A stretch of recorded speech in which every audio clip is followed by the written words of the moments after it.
एक बार सब लोग मिलके पूरे दिल से भारत माता का जयकारा लगाएंगे। भारत माता की, भारत माता की, इनकलाब, इनकलाब, वंदे वंदे। आज इतनी भारी संख्या में दिल्ली के कोने कोने से आए हुए मेरे प्यारे भाइयों, बहनों, माताओं, बुजुर्गों, बच्चों, आप सब लोगों को मेरा नमस्कार, सबको मेरा प्रणाम। मैं देख रहा हूं जहां तक नजर जा रही है पीछे कम से कम 1 लाख लोगों के यहां पे 1 लाख लोग मौजूद हैं। और मैं अभी आ रहा था, कम से कम 20-25 हजार लोग सड़कों पे इस वक्त रामलीला मैदान की तरफ बढ़ रहे हैं। इतनी भारी संख्या में आज लोग यहां आए हैं। अपनी बात शुरू करने के पहले आपसे पूछना चाहता हूं, आप में से कौन कौन मुझे प्यार करते हैं? जरा हाथ खड़े करके बताओ कौन कौन प्यार करता है।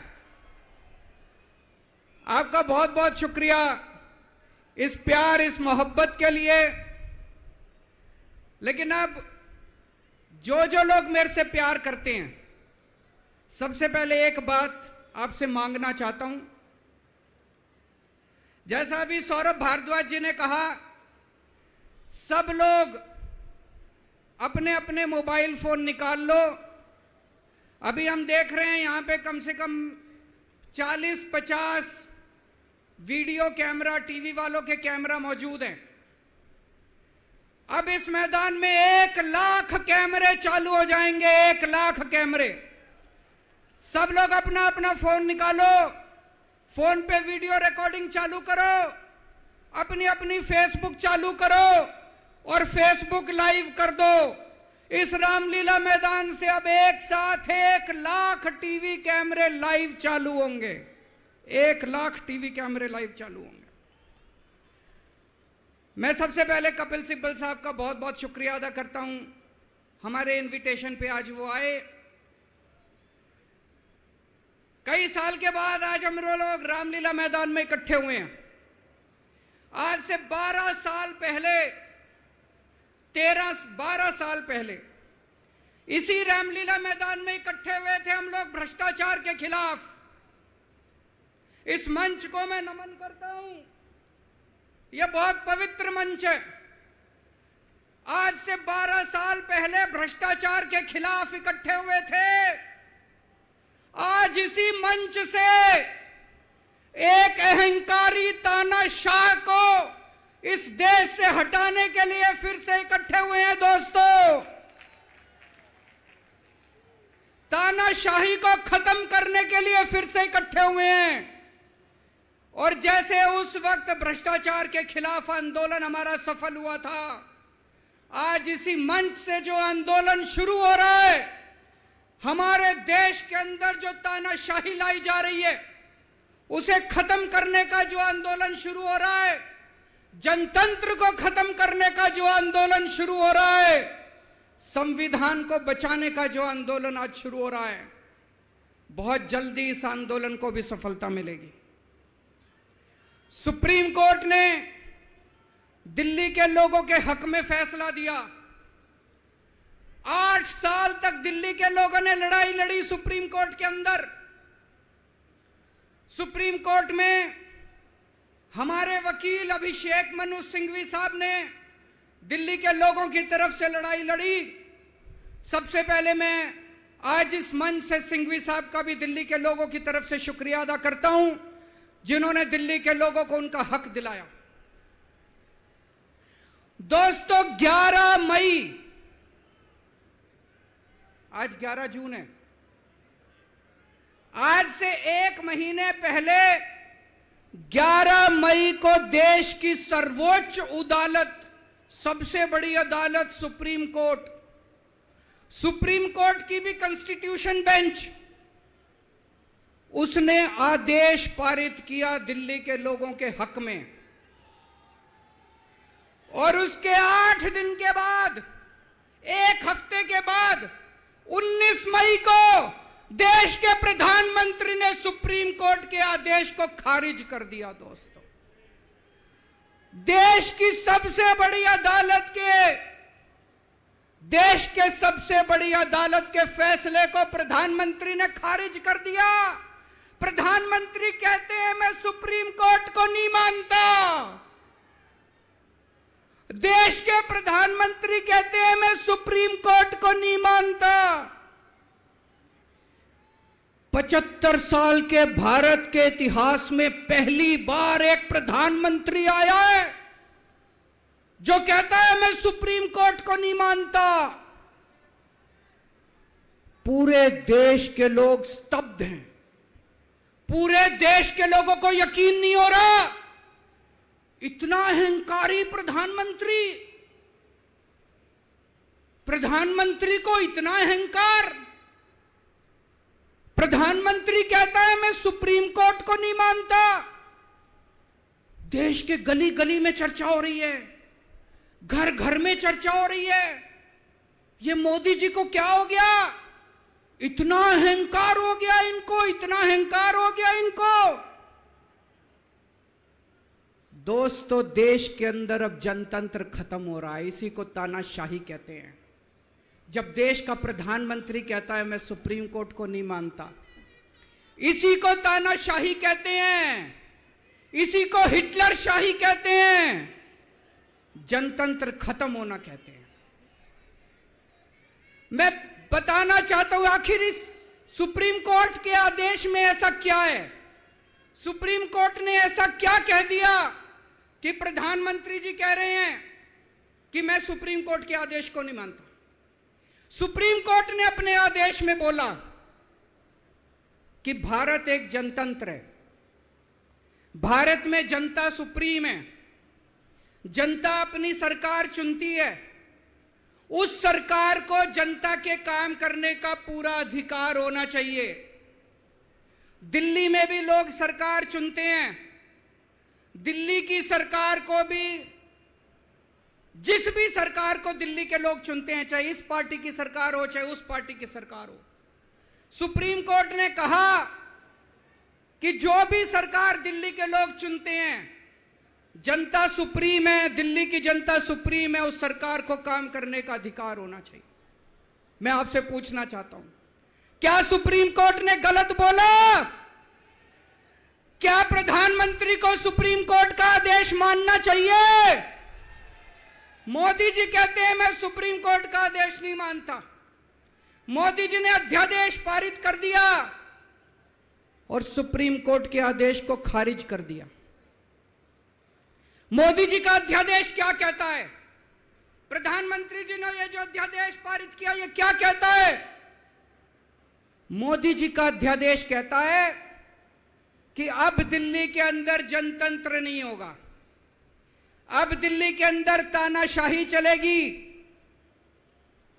अब दिल्ली के अंदर जनता सुप्रीम नहीं है, अब दिल्ली के अंदर एलजी सुप्रीम होगा। अब दिल्ली के अंदर चाहे जनता जिसको मर्जी वोट दे, चाहे जनता जिसकी मर्जी सरकार बनाए, प्रधानमंत्री जी कहते हैं सरकार तो मैं ही चलाऊंगा, मेरी तानाशाही चलेगी। अब जनता सुप्रीम नहीं है, जनता की नहीं चलेगी, जनता की सरकार की नहीं चलेगी। प्रधानमंत्री जी कहते हैं एलजी के जरिए मैं सरकार चलाऊंगा। 26 जनवरी 1950 को हमारे देश का संविधान लागू हुआ। बाबा साहब अंबेडकर ने संविधान बनाया।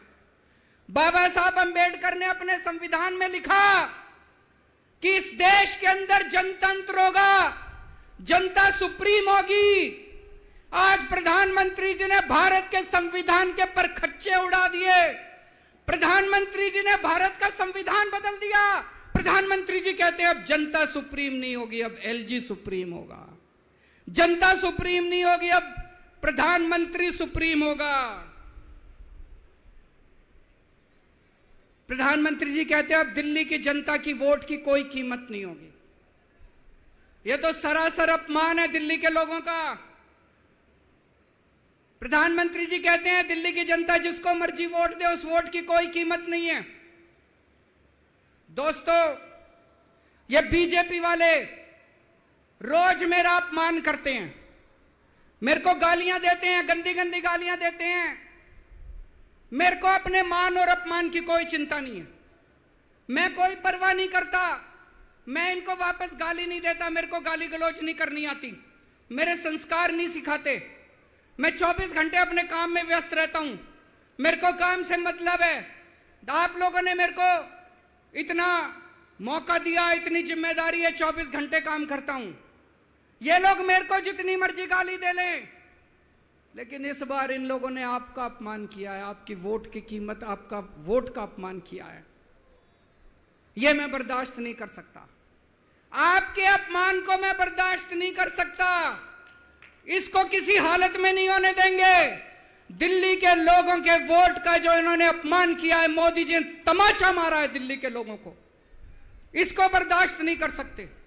इसको ठीक करा के रहेंगे, इस अध्यादेश को खारिज करा के रहेंगे, सुप्रीम कोर्ट के आदेश को पालन करा के रहेंगे। करेंगे कि नहीं करेंगे?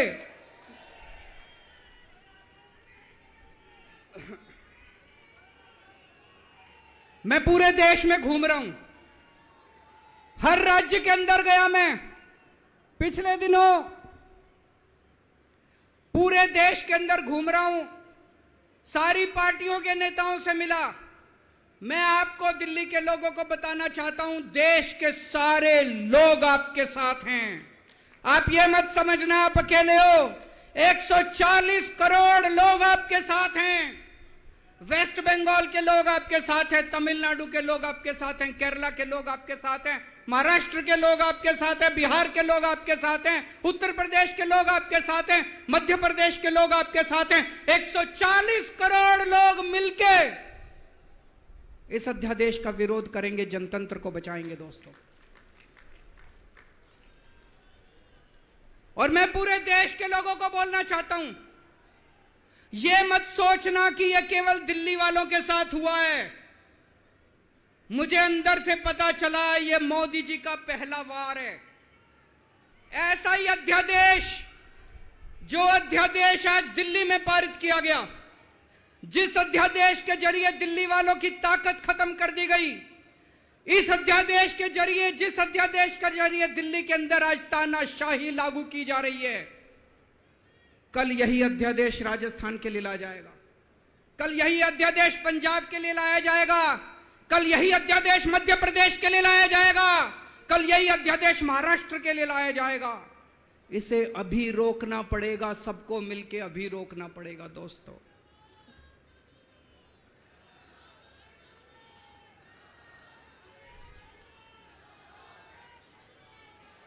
मोदी जी दिल्ली वालों के पीछे क्यों पड़े हैं? दिल्ली वालों के पीछे क्यों पड़े हैं मोदी जी? 2015 में दिल्ली के लोगों ने 7 एमपी की सीट मोदी जी को जिता दी, मोदी जी को प्रधानमंत्री बनाया और मोदी जी को कहा आप देश संभालो।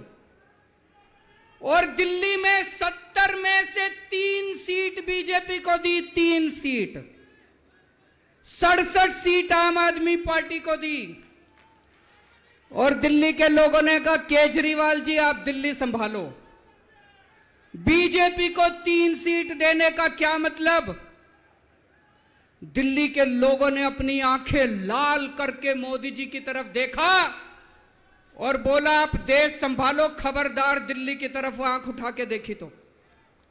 बोला कि नहीं बोला? 2020 में फिर से दिल्ली के लोगों ने 7 एमपी की सीट मोदी जी को दी, बोले आप देश संभालो। आम आदमी पार्टी को 70 में से 62 सीट दी, बोले केजरीवाल जी आप दिल्ली संभालो। फिर से दिल्ली के लोगों ने आंखें लाल करके मोदी जी को कहा आप देश संभालो, दिल्ली की तरफ आंख उठा के मत देखना। लेकिन प्रधानमंत्री जी से देश तो संभल नहीं रहा, देश का तो बेड़ा गर्क कर दिया। रोज उठते हैं और दिल्ली वालों के काम रोक देते हैं, रोज उठते हैं और दिल्ली वालों के काम।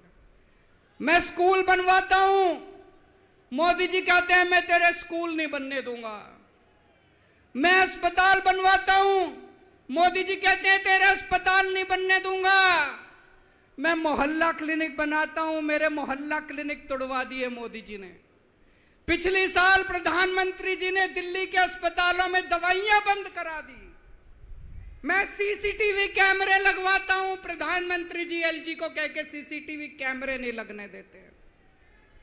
पिछले साल मोहल्ला क्लिनिक के अंदर इन्होंने गरीबों के टेस्ट बंद करवा दिए। दोस्तों, मैंने दिल्ली के लोगों के लिए योगा क्लासेस शुरू की, प्रधानमंत्री जी ने योगा क्लासेस बंद करवा दी। प्रधानमंत्री जी से मैं कहना चाहता हूं, आप देश संभालो ना, आपसे देश तो संभल नहीं रहा। देश का बेड़ा गर्क कर दिया आपने।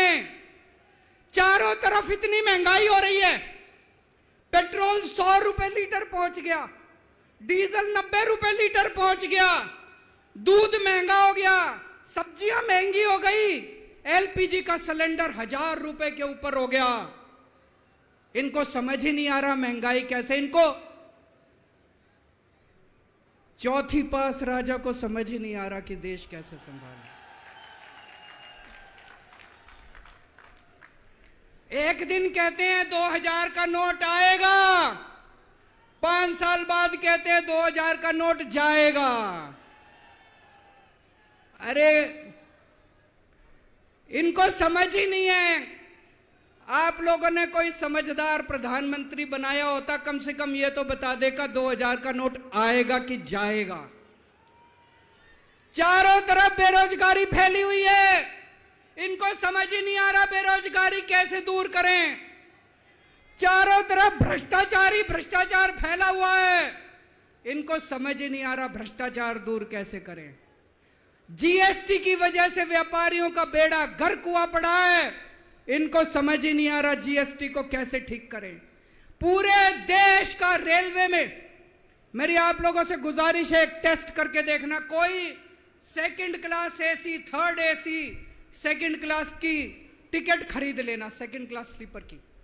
एक बारी रेल में जाके देखो इन्होंने रेलवे का क्या हाल कर दिया। पूरी रेलवे का बेड़ा गर्क कर दिया। अच्छा खासा चलता हुआ रेलवे इन्होंने बेड़ा गर्क कर दिया इन लोगों ने। 2002 में प्रधानमंत्री जी गुजरात के मुख्यमंत्री बने। 12 साल गुजरात के मुख्यमंत्री रहे। पिछले 9 साल से देश के प्रधानमंत्री हैं। 21 साल हो गए मोदी जी को राज करते करते, 21 साल। 2015 में मैं दिल्ली का मुख्यमंत्री बना। मेरे को 8 साल हो गए दिल्ली पे राज करते करते। आज मैं चैलेंज करता हूं और देश की जनता को अपील करता हूं, मोदी जी के 21 साल, मेरे 8 साल, दोनों के देख लो किसने ज्यादा काम किया। केजरीवाल ने ज्यादा काम करा। केजरीवाल ने 8 साल में ज्यादा काम करा कि मोदी जी ने 21 साल में ज्यादा काम करा। अरे इनसे काम तो होता नहीं है। देश के अंदर जो अच्छा काम करता है उसको रोकने की कोशिश करते हैं। ये आज दिल्ली के सारे अच्छे काम रोकना चाहते हैं। मोदी जी के पास तो फुल पावर थी 21 साल, मेरे को तो इन्होंने काम भी नहीं करने दिए, हर काम में टांग अड़ाया। फिर भी मेरे 8 साल उठा के देख लो, कितने स्कूल बनवा दिए, कितने अस्पताल बनवा दिए, लोगों का इलाज मुफ्त कर दिया, लोगों के बच्चों को पढ़ाई दे रहे हैं अच्छी, बिजली मुफ्त कर दी। मैंने बिजली मुफ्त करी। मोदी जी कह रहे हैं फ्री की रेवड़ी बांट रहा है। अरे गरीबों के हाथ में अगर 4 रेवड़ी रख दी तो कौन सा बुरा हो गया। मोदी जी आपने तो रेवड़ी नहीं, पूरा का पूरा रेवड़ा उठा के अपने दोस्त को दे दिया। पूरा का पूरा देश उठा के अपने दोस्त को दे दिया। पूरा की पूरी केंद्र सरकार उठा के अपने दोस्त को फ्री में दे दी। मैंने तो 4-4 रेवड़ी रखी थी एक एक हाथ में, गरीबों के हाथ में, आपने तो रेवड़ा ही उठा के दे दिया सारा का सारा। अब लोग प्रधानमंत्री जी से पूछने लगे हैं कि केजरीवाल ने इतने स्कूल बना दिया, आपने क्या किया? उनके पास कोई जवाब नहीं है। अभी पिछले साल मैं गुजरात का चुनाव लड़ने गया, वहां पे हर आदमी, गुजरात के हर आदमी के मुंह पे था, अरविंद जी आपने स्कूल इतने अच्छे कर दिए, आपने दिल्ली में स्कूल बच्चों की शिक्षा इतनी अच्छी कर दी। तो एक दिन प्रधानमंत्री जी ने सोचा कि मैं भी जाके स्कूल में फोटो खिंचवाऊंगा। पूरे गुजरात में ढूंढने से उनको एक स्कूल नहीं मिला जिसमें मोदी जी फोटो खिंचवा ले। एक स्कूल, 30 साल से गुजरात में बीजेपी की सरकार है, एक स्कूल नहीं मिला। इनको एक स्टूडियो के अंदर टेंट लगा के एक क्लास, फर्जी क्लास बनानी पड़ी। 10 बच्चे बुलाए, डेस्क लगाए, वहां पे मोदी जी एक बच्चे के साथ बैठे और उन्होंने फोटो खिंचवाई।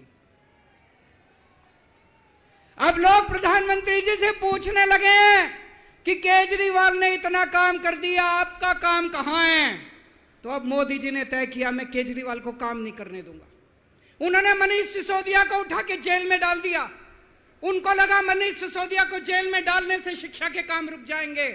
उन्होंने सतिंदर जैन को उठा के जेल में डाल दिया। उनको लगा सतिंदर जैन को जेल में डालने से मोहल्ला क्लिनिक बंद हो जाएंगे, अस्पताल बंद हो जाएंगे।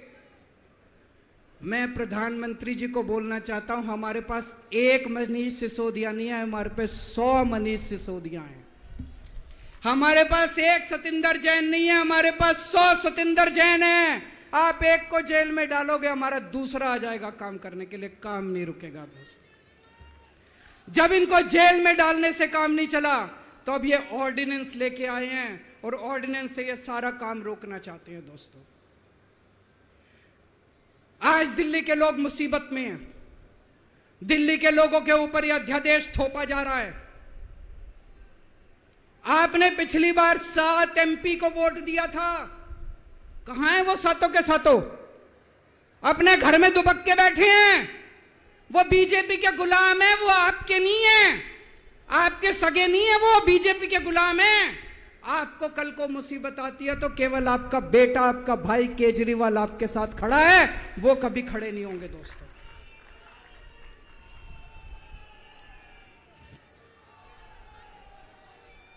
और अंत में मैं आपको एक कहानी सुनाना चाहता हूं। चौथी पास राजा। किस किसने सुनी है ये कहानी?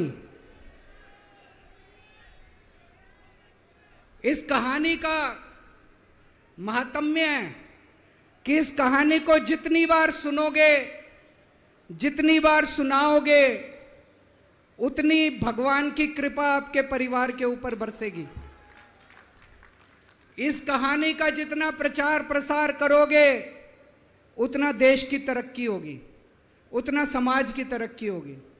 तो जिन लोगों ने कहानी सुनी है वो भी बड़े ध्यान से दोबारा सुनना, अच्छे से सुनना और इसका खूब प्रचार प्रसार करना।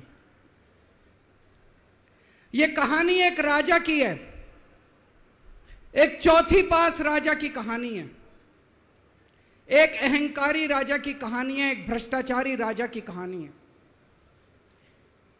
आप लोगों ने राजा और रानी की कई कहानियां सुनी होंगी। इस कहानी में राजा तो है, रानी नहीं है।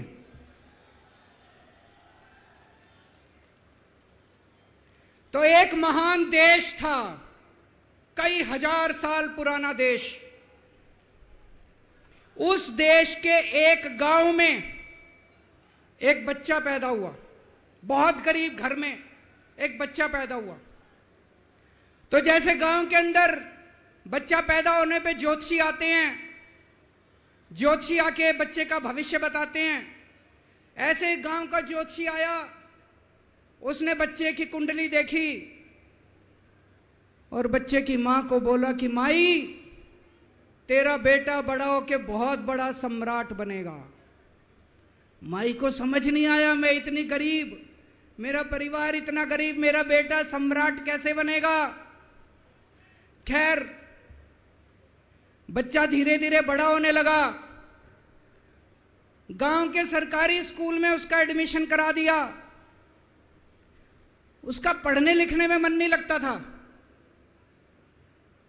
पढ़ते पढ़ते क्लास करते करते चौथी में आके उसने नाम कटवा लिया। उसका पढ़ाई लिखाई में मन नहीं लगता था। बगल में, गांव के बगल में एक रेलवे स्टेशन था। घर में बहुत गरीबी थी। वो बच्चा वहां स्टेशन पे जाके चाय बेचने लगा।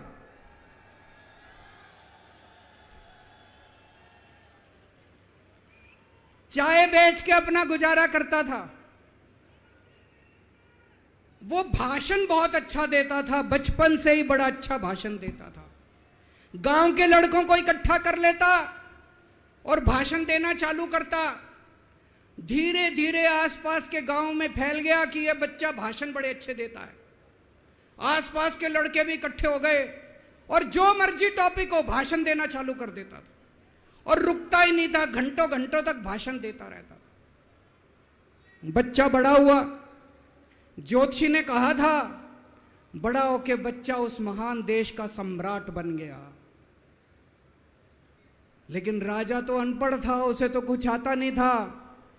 अफसर आते, उस अनपढ़ राजा से जहां मर्जी साइन करा लेते, जहां मर्जी जो मर्जी साइन करा लेते। वो राजा अनपढ़ था, उसे लगता था मैं अगर अफसरों से पूछूंगा तो मेरी कमजोरी सबके सामने प्रकट हो जाएगी। अफसरों को लगेगा मेरे को कुछ आता नहीं है। अफसर जो मर्जी लेके आते थे वहां साइन कर देता था। वो धीरे धीरे पूरे देश के अंदर फैल गया कि राजा अनपढ़ है, राजा अनपढ़ है। राजा को बड़ा बुरा लगने लगा। तो राजा ने कहीं से एक फर्जी डिग्री का जुगाड़ कर लिया। एक फर्जी डिग्री का जुगाड़ कर लिया, एमए की डिग्री का। और राजा बोला मैं एमए हूं।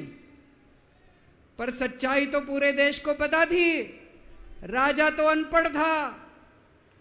धीरे धीरे राजा अहंकारी भी होता गया। अहंकारी राजा और ऊपर से अनपढ़। जो मर्जी उस राजा के पास जाता और राजा से कुछ भी पास करा के ले आता। एक बार कुछ लोग गए, राजा को बोले जी नोटबंदी कर दो। नोटबंदी करने से भ्रष्टाचार खत्म हो जाएगा, आतंकवाद खत्म हो जाएगा। राजा को कुछ समझ नहीं आया। राजा की खूब चमची मारी उन्होंने। राजा ने एक दिन शाम को टीवी पे आके 8 बजे नोटबंदी कर दी। पूरे देश का बेड़ा गर्क हो गया दोस्तों। लंबी लंबी बैंकों के सामने लाइनें लग गई। कई लोग मर गए, दुकानें बंद हो गई, रोजगार बंद हो गए, बड़ी बड़ी इंडस्ट्री बंद हो गई। पूरे देश का बेड़ा गर्क हो गया। फिर एक दिन कोई आके बोला जी 2000 का नोट ले आओ। राजा 2000 का नोट ले आया। 4 साल बाद कुछ लोग आके बोले जी 2000 का नोट बंद कर दो। राजा ने 2000 का नोट बंद कर दिया। राजा को अक्ल तो थी नहीं, बेवकूफ था, अनपढ़ था। कभी 2000 का नोट चालू करता था, कभी 2000 का नोट बंद करता था। एक बार कुछ लोग आके बोले जी ये किसानों के कानून बना दो, इस कानून से किसानों का भला होगा। राजा ने कानून बना दिए। पूरे देश के किसान सड़कों पे उतर आए। 750 किसान मर गए आंदोलन में। और 1 साल के बाद राजा को वो तीनों कानून वापस लेने पड़े। एक बार उस देश के अंदर बहुत बड़ी महामारी फैल गई। चारों तरफ महामारी फैल गई, लोग मरने लगे। किसने आके बोला जी थाली बजवाओ तो देश ठीक हो जाएगा। तो राजा ने पूरे देश में थाली और चम्मच बजवा दिए। महामारी तो नहीं बची, महामारी तो फैली रही। किसी ने आके कहा जी डॉक्टरों की जरूरत पड़ेगी, दवाइयों की जरूरत पड़ेगी, इंजेक्शन की जरूरत पड़ेगी, तब महामारी रुकेगी। राजा अपने दोस्तों का बड़ा ख्याल रखता था। उसके दोस्त थे। एक दोस्त ने 10,000 करोड़ रुपए चोरी कर लिए। राजा ने उसको देश से भगा दिया। दूसरे दोस्त ने 20,000 करोड़ चोरी कर लिए, राजा ने उसको भी देश से भगा दिया। पर एक दोस्त ऐसा था जिससे राजा की ज्यादा ही दोस्ती थी। कौन था? उसको उन्होंने सारे एयरपोर्ट बेच दिए, सारे जहाज बेच दिए, सारे सी पोर्ट बेच दिए, उन्होंने आसमान बेच दिया, जमीन बेच दी राजा ने, खदानें बेच दी। उस दोस्त पे राजा मेहरबान था। राजा का एक और दोस्त था। वो दोस्त इतना गंदा था कि उसने कुछ अंतरराष्ट्रीय खिलाड़ी महिलाओं के साथ बदतमीजी करी, लेकिन राजा ने दोस्ती नहीं छोड़ी। मजाल जो उस दोस्त के ऊपर कोई आंच आ जाए, राजा उस दोस्त के साथ खड़ा रहा, लेकिन उसने खिलाड़ियों का सुना। राजा का एक और दोस्त था। उस दोस्त ने किसानों के ऊपर गाड़ी चढ़ा दी, रौंद दिया, कुचल दिया किसानों को। राजा ने अपनी दोस्ती नहीं छोड़ी। इस बात पे तो दाद देनी पड़ेगी कि राजा दोस्तबाज था, एक नंबर का दोस्तबाज था।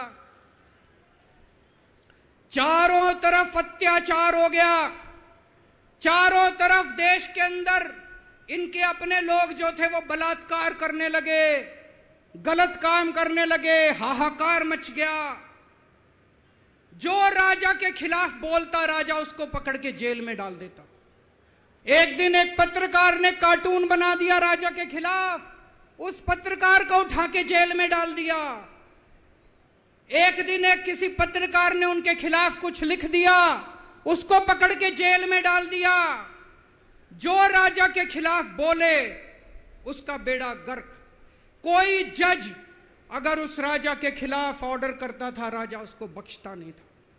चारों तरफ अत्याचार, महंगाई, बेरोजगारी। ऊपर आसमान में देवता ये सब देख रहे थे कि पृथ्वी के ऊपर कितना घनघोर अत्याचार हो रहा है। सारे देवता इकट्ठे हुए, देवताओं ने मीटिंग करी। सारे देवता मिलकर शिवजी महाराज जी के पास गए और कहा, महाराज कुछ करो, पृथ्वी के ऊपर अन्याय हो गया, अत्याचार हो गया, चारों तरफ बलात्कार, चारों तरफ हाहाकार मचा हुआ है, जनता परेशान हो रही है। पृथ्वी जी, शिवजी महाराज जी ने अपनी तीसरी आंख खोली और दोस्तों यहां प्रचंड पृथ्वी के ऊपर अजीब अजीब घटनाएं घटने लगी। उज्जैन के अंदर महाकाल की 6 सप्तऋषियों की बड़ी बड़ी 10 फुटा भारी भारी मूर्तियां थी। एक दिन बारिश और तूफान आया और 6 की 6 मूर्तियां टूट गई। लोगों ने कहा बड़ा अपशकुन हो रहा है, बड़ा अपशकुन हो रहा है। एक दिन एक ट्रेन एक्सीडेंट हो गया, 250 से ज्यादा लोगों की मौत हो गई। लोगों ने कहा बड़ा अपशकुन हो रहा है। और एक दिन घनघोर बारिश आई, तूफान आया, ऊपर से आकाशवाणी हुई। सारे देश की जनता को भगवान ने कहा कि आप महान देश के लोग हो, क्या कर रहे हो, उठो, खड़े हो जाओ और इस अहंकारी राजा के खिलाफ सब लोग मिलकर आवाज उठाओ। भगवान आपके साथ है। और उसके बाद दोस्तों सोई हुई जनता जाग गई और 1 साल के अंदर उस अहंकारी राजा का राजपाट जनता ने उखाड़ के फेंक दिया। और उसके बाद वो महान देश दिन दूनी रात चौगुनी प्रगति करने लगा। ये कहानी बड़ी पवित्र कहानी है। इस कहानी को सुनने से और सुनाने से परिवार का, समाज का और देश का बहुत भला होता है। इसे ज्यादा से ज्यादा शेयर कीजिए, ज्यादा से ज्यादा लोगों तक पहुंचाइए ताकि ज्यादा से ज्यादा लोग इसे सुन सकें, इसे समझ सकें। अंत में आपसे एक ही विनती है, अगली बार वोट डालने जाओ तो ऐसे आदमी को वोट डालना, ऐसे आदमी को प्रधानमंत्री बनाना जो कम से कम इतनी तो समझ रखता हो कि 2000 का नोट कैंसिल करना है कि चालू करना है। कपिल सिब्बल साहब एक बहुत अच्छी लड़ाई लड़ रहे हैं। इनकी एक वेबसाइट है इंसाफ के सिपाही। आप लोग सब लोग ज्यादा से ज्यादा इस वेबसाइट पे जाके इसको लॉगिन करें, रजिस्टर करें और हम सब लोगों को मिलके अपने महान देश भारत देश के लिए काम करना है। भारत माता की